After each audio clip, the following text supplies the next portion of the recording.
এখন আমরা আসছি ঐতিহ্যবাহী সুনা মসজিদে। তো এটা হচ্ছে চাঁপাইনবাবগঞ্জ জেলায়। তো চলুন আপনাদের দেখা, এটা মুঘল আমলে নির্মিত। ছোট সোনা মসজিদ বাংলাদেশের অন্যতম প্রাচীন মসজিদ। প্রাচীন বাংলার রাজধানী গৌরনগরীর উপকণ্ঠে পিরোজপুর গ্রামে এটি নির্মিত হয়েছিল, যা বর্তমানে রাজশাহী বিভাগের চাঁপাইনবাবগঞ্জ জেলার শিবগঞ্জ থানার অধীনে পড়েছে। সুলতান আলাউদ্দিন হোসেন শাহের শাসনামলে ওয়ালি মুহাম্মদ আলী নামে একজন ব্যক্তি এই মসজিদটি নির্মাণ করেছিলেন। মসজিদের মাঝের দরজার উপরে প্রাপ্ত এক শিলালিপি থেকে জানা যায় এই কথাগুলো।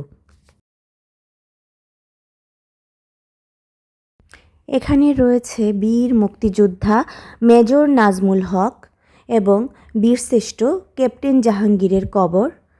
ওনাদেরকে আন্তরিক শ্রদ্ধা জানাই, ওনাদের জন্যই আমরা পেয়েছি আজকে স্বাধীন বাংলা।